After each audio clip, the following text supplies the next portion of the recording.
समस्तीपुर का राज्य अधिवेशन है, उसका उद्घाटन सत्र और तमाम वक्ताओं के द्वारा अपनी बातें कही जा चुकी है।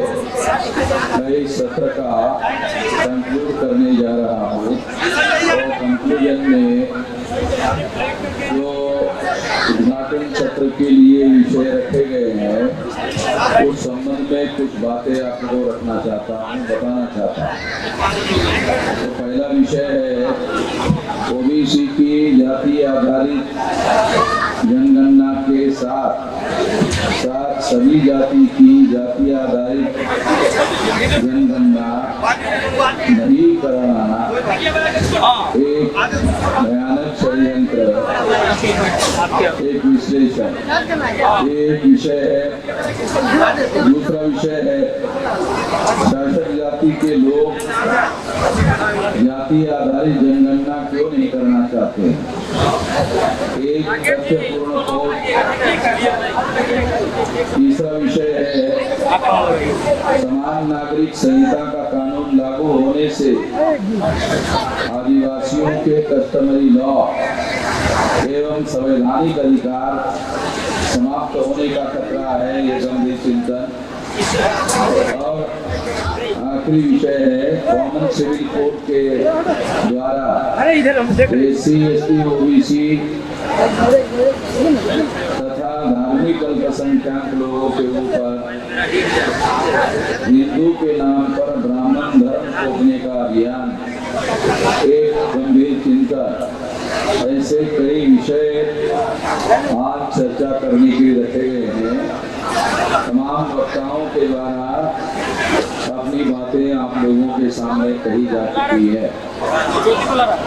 साथियों, मैं कुछ बातें, आप मोटी बातें, क्योंकि 2 बजे आप लोगों को भोजन का समय है और 2 बजे से 3 बजे तक भोजन होना चाहिए था, क्योंकि वामसिक संगठन अपने अनुशासन के लिए बहुत ज्यादा मान्यता देता है और इसके बावजूद भी ये 3 बजे का समय हो गया कंक्लूडिंग करने के लिए। तो ये हमारा अनुशासन वामसिक का नहीं है इस तरह से, तो ये हम लोगों को ध्यान रखा जाना चाहिए। पहले अगर आपने ध्यान नहीं दिया तो आगे के लिए जरूर ध्यान देना चाहिए कि जब शक्ति नहीं होती है तो परिवर्तन नहीं होता है। परिवर्तन प्रकृति का जो नियम है, मैं उस परिवर्तन की बात नहीं कर रहा कि सूरज सवेरे निकलता है तो शाम को अस्त हो जाता है, कि आपकी इच्छा हो तो उगता है और अस्त होता है, आपकी इच्छा ना हो तो भी उगता है और अस्त हो जाता है। ये प्रकृति का नियम है। मैं इस प्रकृति के नियम के परिवर्तन की बात नहीं कर रहा हूं। हम इस देश में परिवर्तन के लिए लड़ रहे हैं और परिवर्तन के लिए क्यों लड़ रहे हैं? इसलिए लड़ रहे हैं कि हमारे लोगों को 6247 जाति के टुकड़ों में बांट दिया गया है। लगभग 1703 शेड्यूल कास्ट की जातियों के टुकड़े हैं, 801 आदिवासियों के टुकड़े हैं और 3743 जाति के टुकड़े पिछड़े वर्ग के हैं, जिसमें अति पिछड़ा और पिछड़ा दोनों मिलाकर 3743 जाति के टुकड़े हैं और तीनों को मिलाकर ये आंकड़ा 6247 होता है। आप लोगों को याद होगा या आप लोगों को जानकारी होगी कि जब ब्राह्मणों ने इस देश में आजादी का आंदोलन चलाया था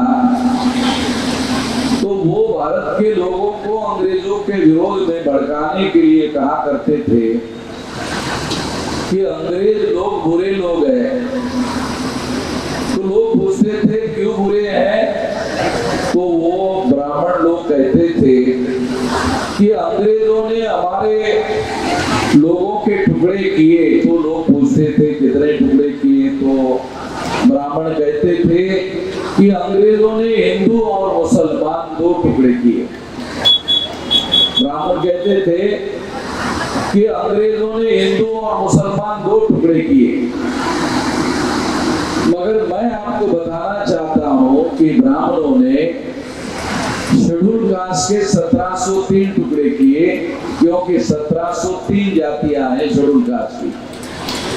801 टुकड़े हैं आदिवासियों के, क्योंकि 801 आदिवासियों की जातियां हैं।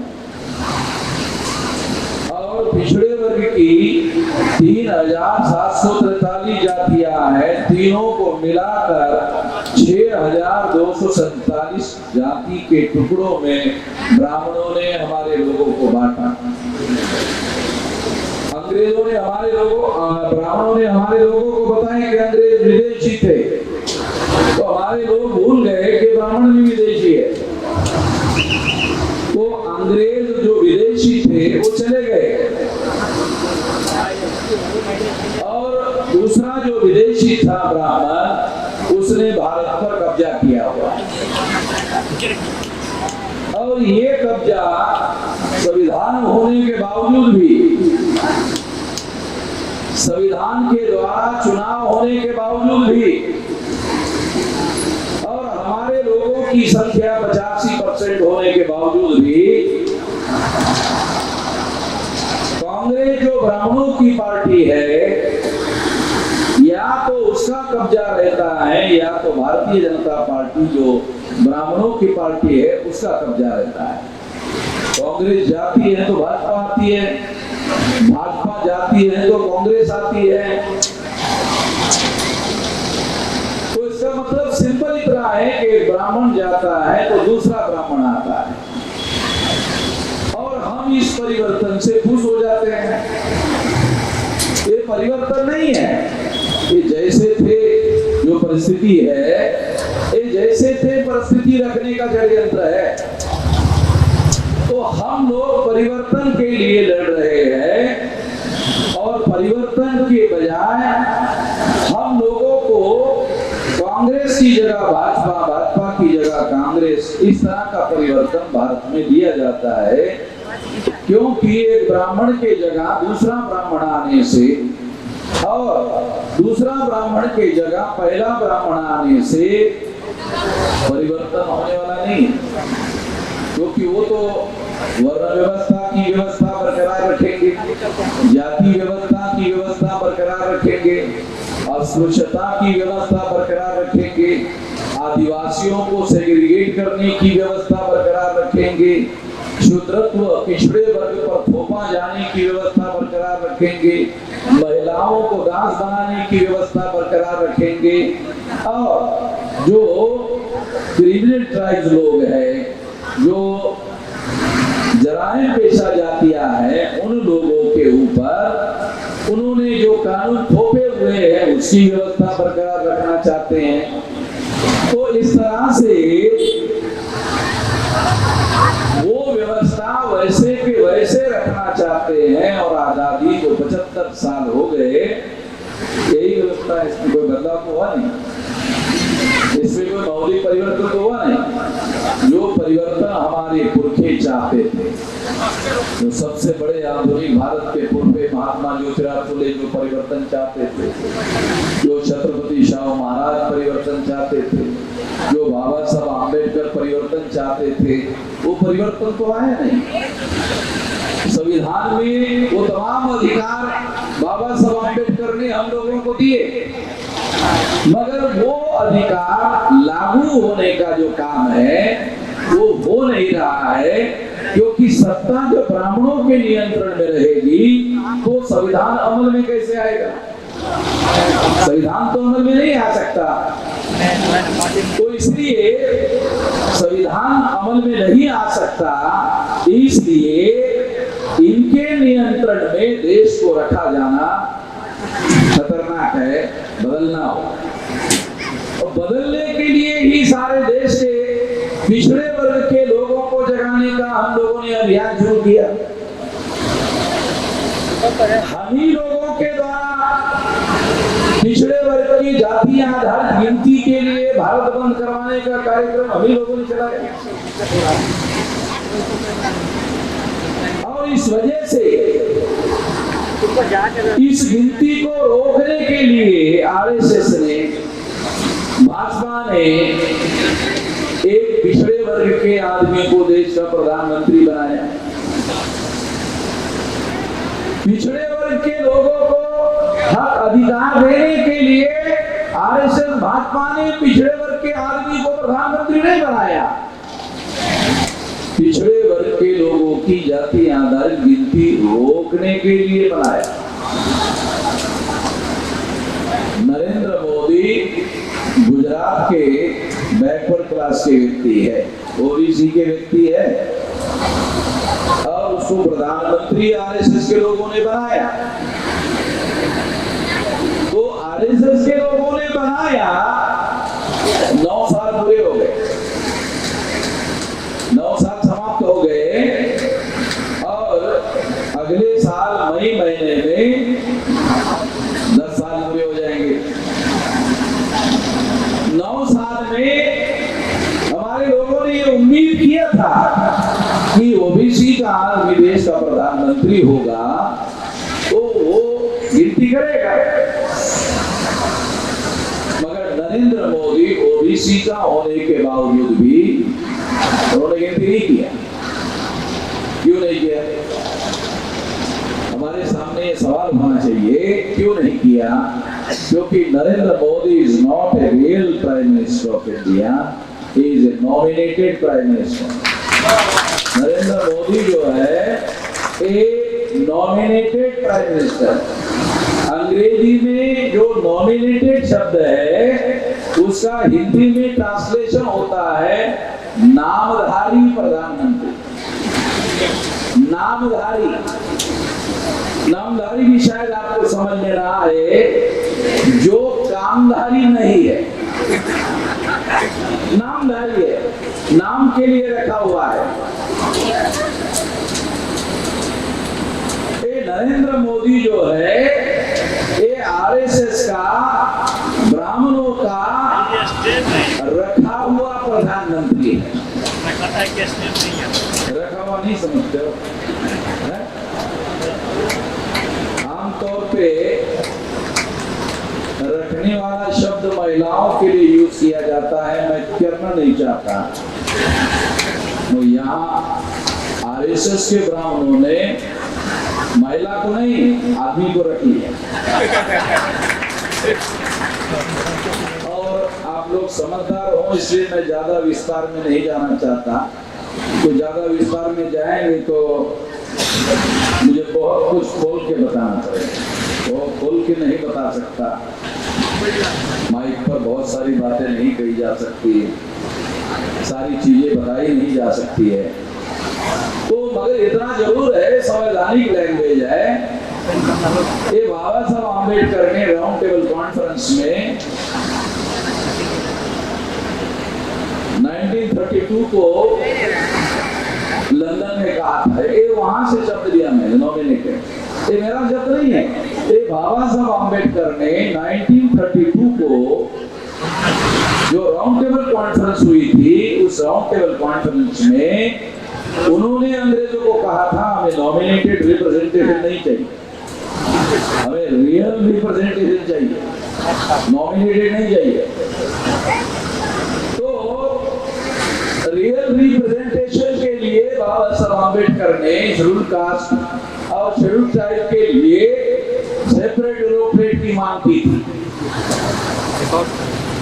हमारे यहाँ बैठे हुए बहुत सारे लोगों को ये जानकारी नहीं होगी कि बाबा साहब आम्बेडकर ने अंग्रेजों को रियल रिप्रेजेंटेशन का अधिकार हासिल करने के लिए सेपरेट डेवलपमेंट की मांग की थी कि शेड्यूल कास्ट के लोगों को अपने प्रतिनिधि चुनने का अधिकार दिया जाए।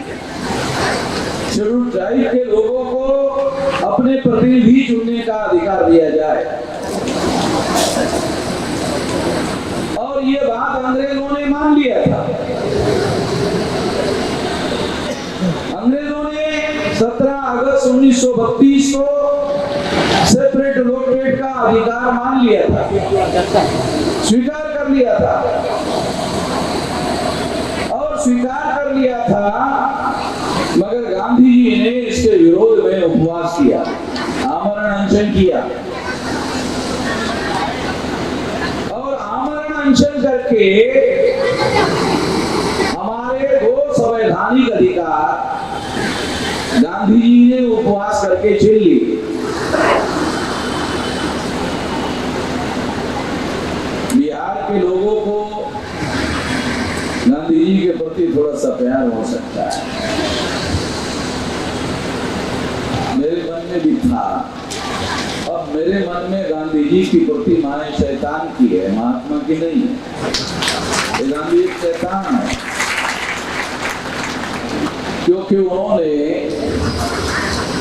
जिन लोगों को हजारों सालों से अधिकार से वंचित किया गया था, उनको अधिकार दिलाने में बाबा साहब अम्बेडकर कामयाब हो गए थे।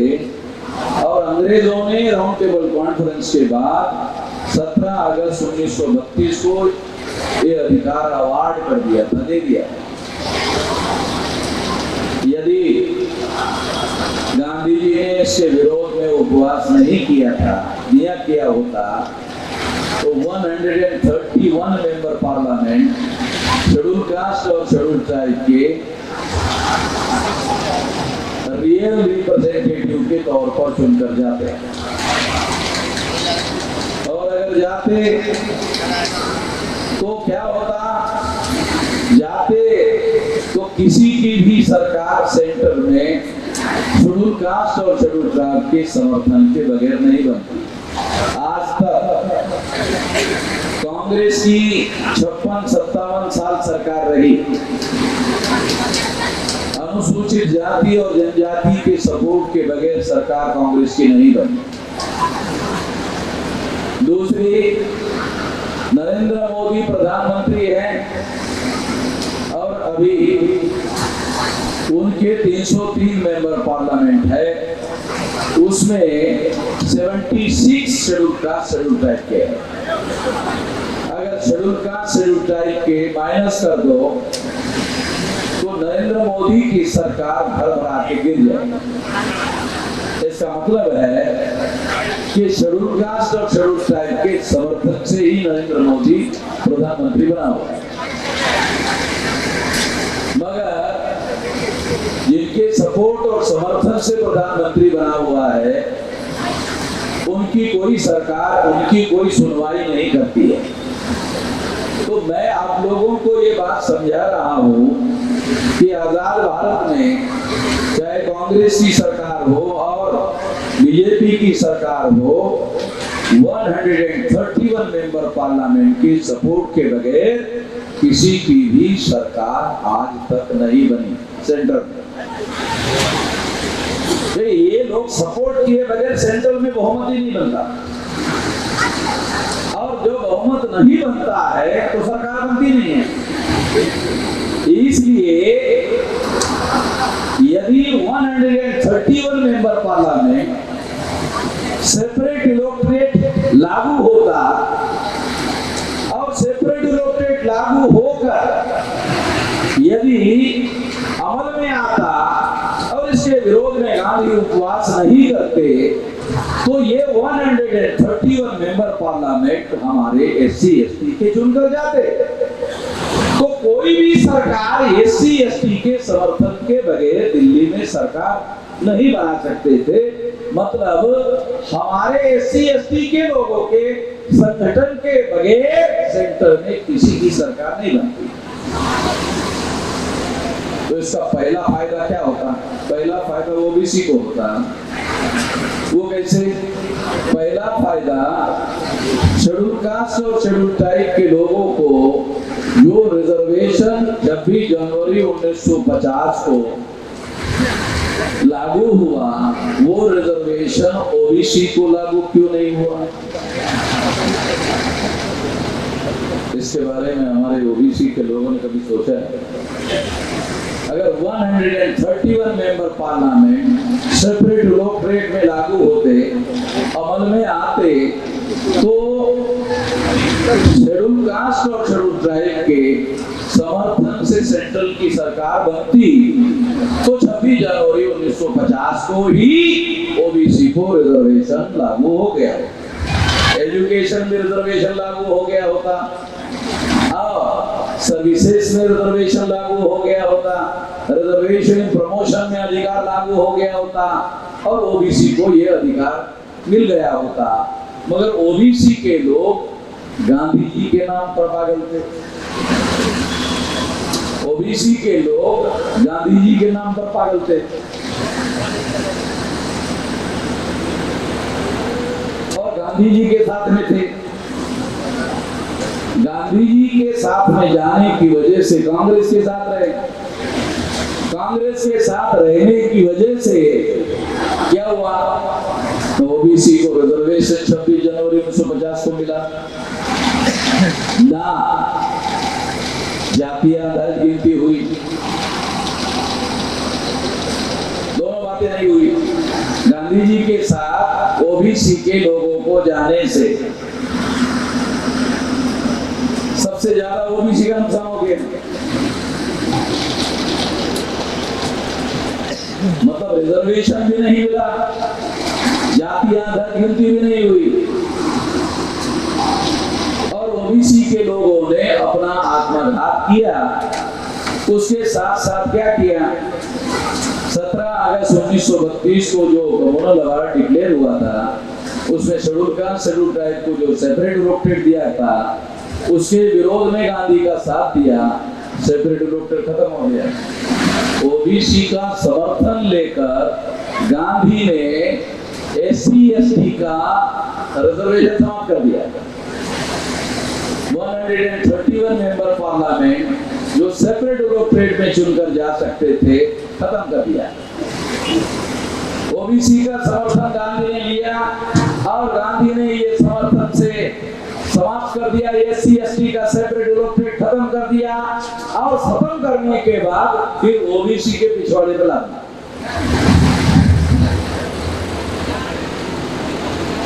तो मेरे अलावा कौन बता सकता है बात? किसी को पता ही नहीं। ये जो बात मैं बता रहा हूँ, ये किसी को पता ही नहीं है मेरे अलावा। किसी को कोई बता ही नहीं सकता, बताता ही नहीं है, जानकारी ही नहीं है किसी को। गांधी का जो भूत है वो अभी भी है। ओबीसी के दिमाग में गांधी का भूत जो है वो अभी भी है। उनका सबसे बड़ा रहनुमा ज्योतिराव फुले हो सकता है। ओबीसी का रहनुमा, पहले नंबर का रहनुमा, जिसके आजादी के लिए ज्योतिराव फुले ने लड़ाई लड़ी, वो सबसे पहला रहनुमा हो सकता है। उसको, वो भी महात्मा था, उसको छोड़कर एक नकली महात्मा के पीछे ओबीसी के लोग पड़े हुए हैं।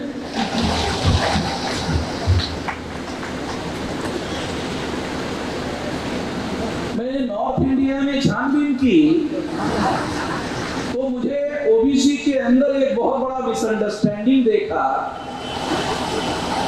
वो मिसअंडरस्टैंडिंग ये कि कई लोगों ने मुझे बताया कि गांधी जी तो तेली जाति के पिछड़े वर्ग के थे। नॉर्थ इंडिया में एक बहुत बड़ा भ्रम फैला हुआ है, जानबूझकर फैलाया हुआ है। गांधी जी तेली जाति के नहीं है। गांधी जी ब्राह्मण, क्षत्रिय, वैश्य, तीसरे वर्ग के। जो तेली है वो पिछड़ा वर्ग है, और पिछड़ा वर्ग शूद्र वर्ण व्यवस्था में शूद्र में आता है। ब्राह्मण धर्म के अनुसार 3743 जातियां जो है वो पिछड़े वर्ग की। देखो, आरएसएस के लोगों ने, ब्राह्मणों ने पहले गांधी को आगे करके हमारे विरोध में काम करवाया। फिर अभी गुजरात से जिस आदमी को उठाया, प्रधानमंत्री बनाया, वो भी तेली है। नरेंद्र मोदी तेली है, और नॉर्थ इंडिया के लोग ऐसा मानते हैं कि गांधी जी भी तेली थे। गांधी वर्ण व्यवस्था में तीसरे वर्ण के है, वर्णा सिस्टम में तीसरा वर्ण जो है ये ब्राह्मणवादी व्यवस्था का पोषक वर्ण है, और गांधी ने ब्राह्मणवादी व्यवस्था को बरकरार रखा। गांधी की वजह से ही कांग्रेस जाती है तो बीजेपी आती है, बीजेपी जाती है तो कांग्रेस आती है।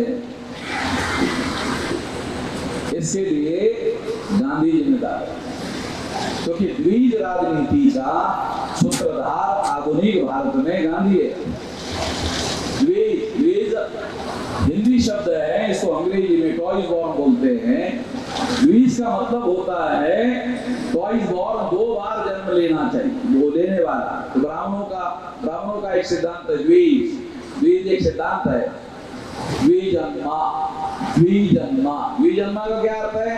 द्विजन्मा का है कि प्रत्येक व्यक्ति शूद्र में ही पैदा होता है, संस्कार से कोई ब्राह्मण होता है, वैश्य क्षत्रिय होता है, वैश्य होता है, ऐसा ब्राह्मणों ने एक थ्योरी बताई है। तो ये द्विज थ्योरी के अंतर्गत ये जो वैश्य है ये तीसरे वर्ण का, द्विज जो है तीसरा वर्ण है, और गांधी जी तीसरे वर्ण के हैं, और वो ब्राह्मणवादी व्यवस्था को पोषण करने वाली व्यवस्था का साथ सहयोग करने वाले लोग हैं। सत्यनारायण की पूजा अगर भारत में सबसे ज्यादा अगर कोई करता है तो वो वैश्य लोग करते हैं। ब्राह्मण का जो पोषण है सबसे ज्यादा वो वैश्य लोग करवाते हैं, और उनका सत्यनारायण ज्यादा करवाते हैं। और वैश्य जो दुकानदार है, मान लो बहुत सारे व्यापारी लोग हैं, उद्योग और व्यापार चलाने वाले लोग हैं, हमारे लोगों को, बहुजनों को लूटते हैं, और लूट कर ब्राह्मण को सत्यनारायण देते। मैं आप लोगों को मौलिक बात समझाने के लिए उदाहरण दे रहा हूं कि गांधी जी जो है तीसरे वर्ण के हैं, और तीसरे वर्ण के हैं तो पिछड़े वर्ग के लिए वास्तविक महात्मा ज्योतिराव फुले हो सकता है, गांधी नहीं हो सकता। गांधी वर्ण व्यवस्था के समर्थक थे। कितने पिछड़े वर्ग के लोगों को पता है? गांधी जी ने किताब लिखा हिंद स्वराज, लिखित रूप से लिखा वर्ण व्यवस्था का समर्थन। गांधी जी ने हिंद स्वराज नाम का किताब लिखा, और उस किताब में वर्ण व्यवस्था का समर्थन किया, लिखित। किसी को है पता? पिछड़े वर्ग के लोगों को?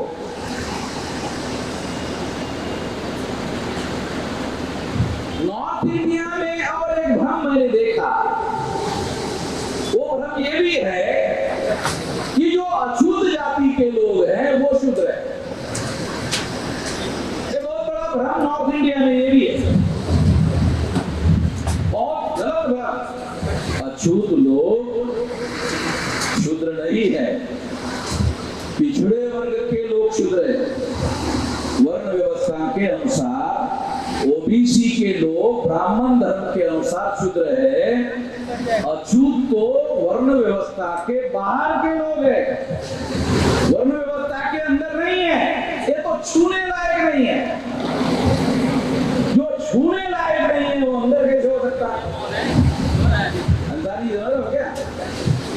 ये अछूत जो है ये तो छूने लायक नहीं है, जो छूने लायक नहीं है वो अंदर कैसे हो सकता है? अंदर जो होगा वो तो फिर छूने लायक रहना पड़ेगा। ब्राह्मण शूद्रों के घर में जाके खाना खा सकता है, अछूतों के घर में खाना भी नहीं और पानी भी नहीं, कुछ नहीं करता। जो अछूत है वो वर्ण व्यवस्था के बाहर के लोग हैं। तो सबसे ज्यादा ये बात हम लोगों को समझनी होगी कि वर्ण व्यवस्था में चौथे वर्ण के शूद्र को भी, पिछड़े वर्ग को भी ब्राह्मणों ने अधिकार वंचित किया। ये वजह है कि ब्राह्मणों ने हमेशा मंडल कमीशन का विरोध किया, ब्राह्मणों ने हमेशा ओबीसी के रिजर्वेशन का विरोध किया, वो आज भी करते हैं। वो कैसे? देखो 2014 में आरएसएस ने नरेंद्र मोदी को प्रधानमंत्री बनाया, 9 साल पूरे हो गए। ये 9 साल में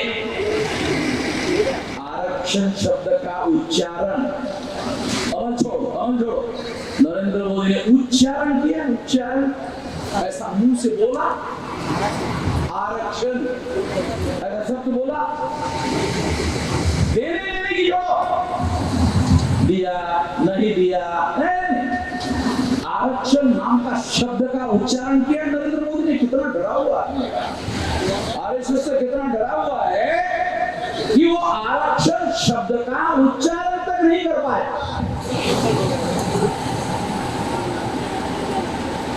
तो नरेंद्र मोदी जो है ये प्रधानमंत्री नहीं है, ये नॉमिनेटेड प्रधानमंत्री है, नामधारी प्रधानमंत्री है, वास्तविक सत्ता आरएसएस के नियंत्रण में है।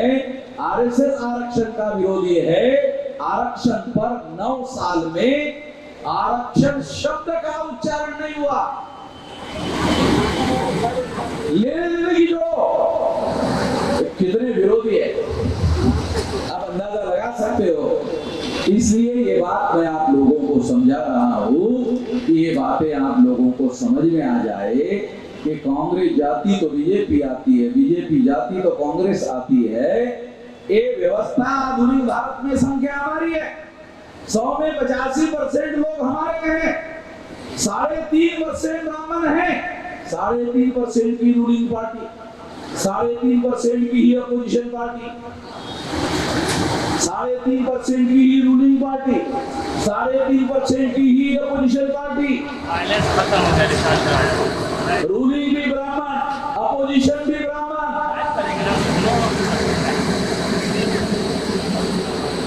क्योंकि लोकतंत्र में अगर हमारा कोई पक्ष, शूद्रों का पक्ष, पिछड़े वर्ग का पक्ष अपोजिशन होता, चलो ठीक है, थोड़ी देर के लिए भी समझाता हूं।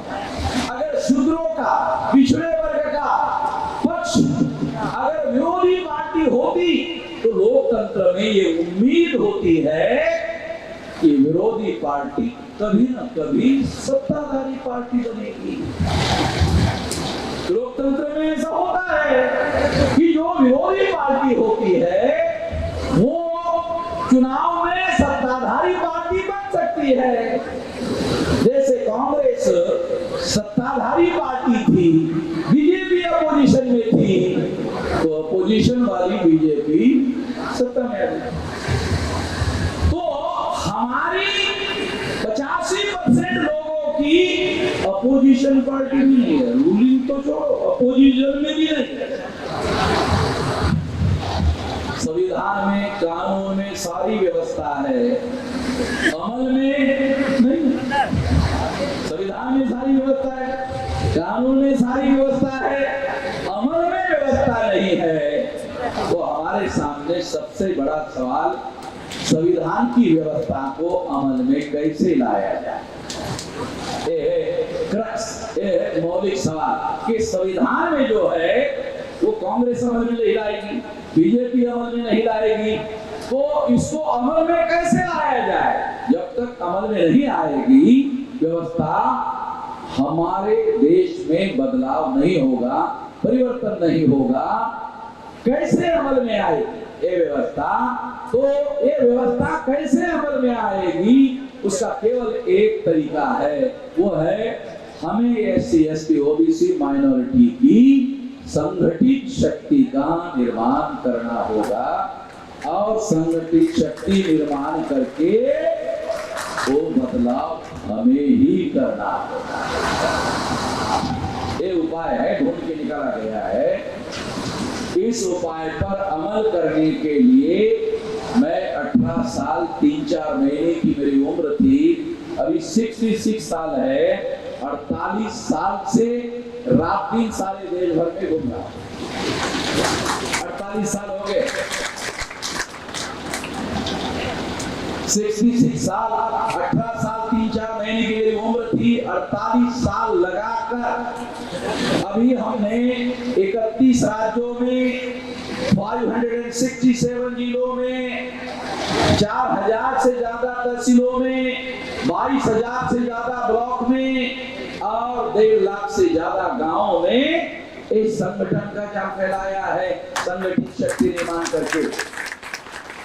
ये जो यहाँ आप लोग आए हैं ना, वो 48 साल से लगातार जो हम लोगों ने कोशिश की उसकी वजह से आए हुए हैं।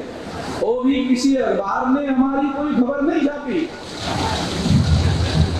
किसी टीवी वालों ने हमारी कोई खबर नहीं छापी।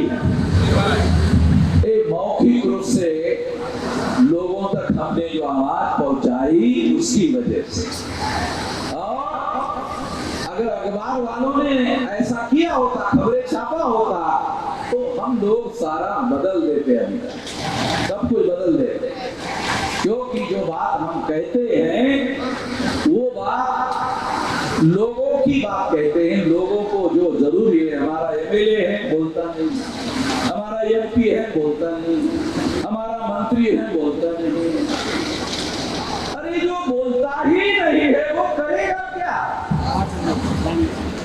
जो बोलता ही नहीं है वो करेगा क्या? जिसकी बोलती बंद करवा दी गई है वो क्या काम करेगा? इसलिए हमें, मुझे तमाम सारे देश भर में लोग मिलते रहते हैं, जिसको मैं नहीं जानता, वो हमारे आंदोलन के साथ भी नहीं है, वो हमें मिलते हैं तो क्या कहते हैं, आप ब्राह्मण में इस्लाम है क्या? आपको हमने मोबाइल में देखा, पहले ऐसा कोई बोलता ही नहीं, कोई ऐसा नहीं बोला। अखबार में देखा, टीवी में देखा, अब क्या बोलता है, आपको हमने मोबाइल में देखा तो इसलिए आपके पास आकर पूछ रहा हूँ आप ब्राह्मण में इस्लाम है क्या? तो क्या बोलता है कि मैं डेली आपका वीडियो सुनने के बाद ही सोता हूँ, नहीं तो नींद ही नहीं आती। उनकी तस्वीरें नहीं है। तो मैंने कहा नींद क्यों नहीं आती है मेरा सुने बगैर? कहा कि आप अकेले ही बोलते हुए दिखाई देते हैं, हमारे लोगों की बात कोई बोलता ही नहीं है, हमारे लोगों की समस्या कोई बोलता ही नहीं है, आप अकेले ही बोलते हो। तो लगता है कि हाँ कोई बोल रहा है। साथियों, मैं ये बात इसलिए आप लोगों को बता रहा हूँ कि लोगों तक ये सोशल मीडिया की वजह से हमारी आवाज पहुंच रही है, ज्यादा लोगों तक पहुंच रही है।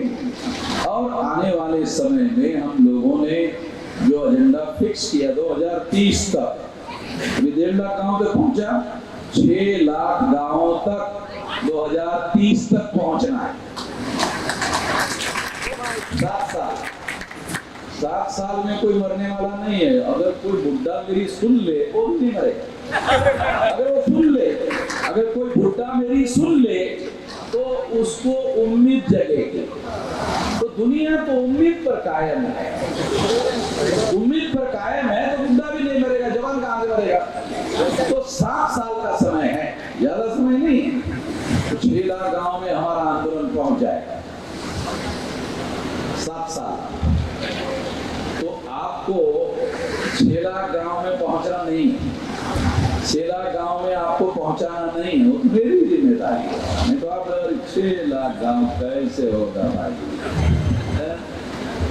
नहीं, आपको बिहार के लोगों को 6 लाख गांव में नहीं पहुंचाना है। बिहार के तो ज्यादा से ज्यादा 40-50 हजार 60 हजार गाँव होंगे। कितने गाँव है बिहार के? 45,000 बोल रहे हैं। उत्तर प्रदेश से 1,13,000, उत्तर प्रदेश के 1,13,000 गाँव है और वहाँ 2-3 साल में ही हो जाएगा, 1 लाख सारे गाँव में पहुंच जाएगा। तो मैं बिहार के लोगों को, यहाँ जो भी लोग आए हैं, देखो गाँव में पहुंचने का सरल रास्ता बताता हूँ, बहुत सरल रास्ता। वो रास्ता क्या है कि एक तो बाप के रिश्तेदार होते हैं, की तरफ से रिश्तेदार नहीं होते हैं, एक माँ की तरफ से रिश्तेदार होते हैं। मैं आपको लंबी बात की तरफ नहीं ले जाना चाहता, एकदम घर की बात समझाना चाहता। तो बाप के रिश्तेदार की लिस्ट बनाओ, फिर माँ के रिश्तेदार की लिस्ट बनाओ, अब पहले रिश्तेदारों को ही बताओ गांव में जाकर। और वो चूंकि रिश्तेदार है तो आपकी सुन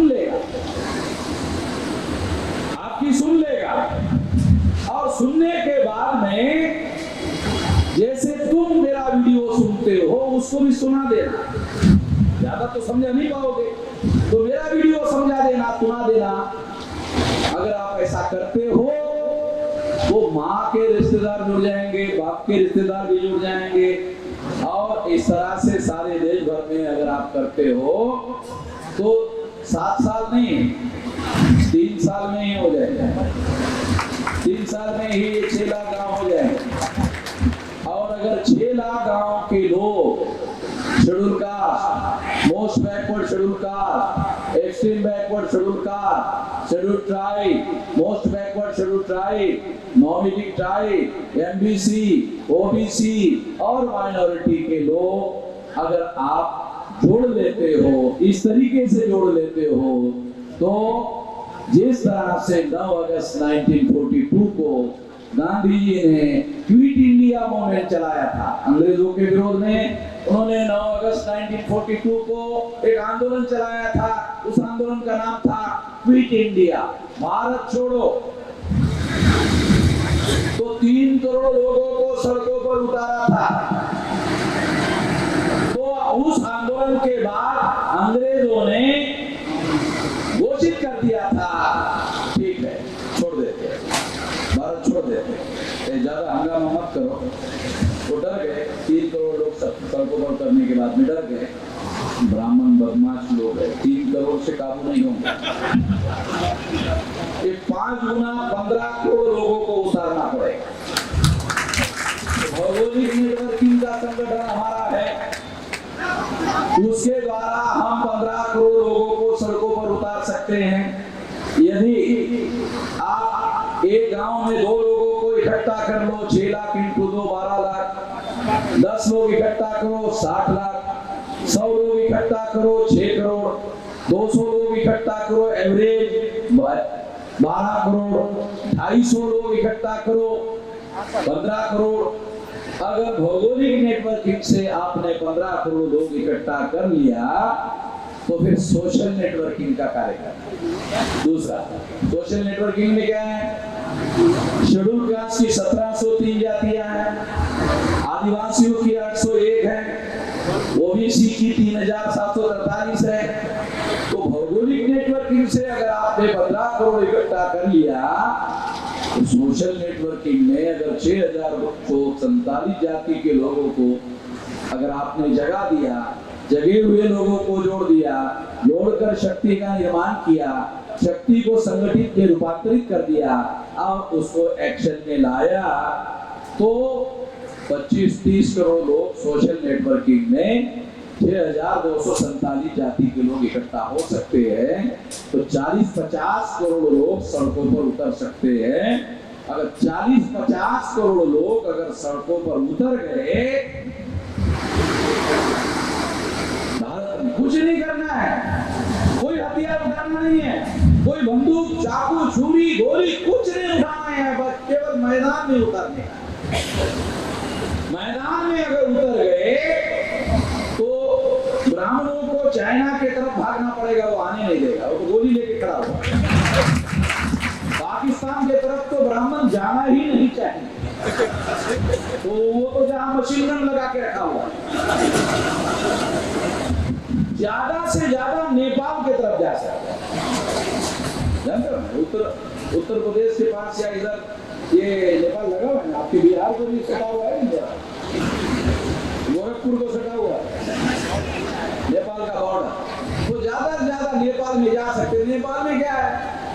नेपाल में कोई उपजाऊ जमीन थोड़ी है गंगा के किनारे के जैसे, वहां पहाड़ है, पहाड़ है, वहां कुछ है नहीं है, तो वहां उनको आश्रय मिलने का कोई मतलब है नहीं है। इसलिए मैं केवल आपको बगैर किसी हिंसा के केवल संगठित शक्ति का निर्माण करो और लोगों को हमारा मैसेज दे दो, कुछ करने की जरूरत नहीं है। अखबार वाले मेरी खबर इसलिए नहीं छापते, टीवी वाले मेरी खबर इसलिए नहीं छापते क्योंकि एक बार भी मेरा सुन लिया, एक बार भी सुन लिया, क्यों जाता ही नहीं मेरे को छोड़, मेरे को परेशान करते हैं।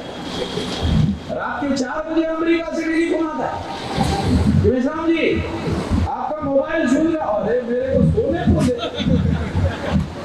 हमारे अमेरिका में तो दिन निकल गया, आप कैसे सोए हुए हो? आप तो सारे देश को जगा रहे हो। आप अरे भारत में और अमेरिका में 12-14 घंटे का फर्क है। तेरे यहाँ दिन निकलता है तो हमारे यहाँ रात होती है, सोने तो दे। बोलता आपका वीडियो सुन रहा नहीं गया इसलिए टेलीफोन उसी समय लगा। तो देश को देश साले अमेरिका में यहां से गए, वो भी पागल लोग बैठे हुए, केवल वीडियो सुनने से पागल हो गए। कुछ हथियार, चाकू, छुरी, बंदूक, गोली कुछ लेने की जरूरत नहीं, केवल ऐसा जगाने की जरूरत है, संगठित शक्ति निर्माण करने की जरूरत है। ऐसा करने से हो जाएगा।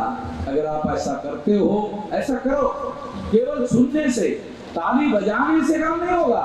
जाओ और लोगों को समझाओ। अगर आप समझा नहीं पा रहे हो, हमारा वीडियो सुनाओ और लोग आपके साथ आएंगे।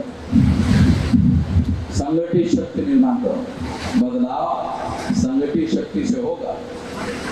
क्राउड कोई बदलाव नहीं कर सकता, संगठित शक्ति से बदलाव होगा।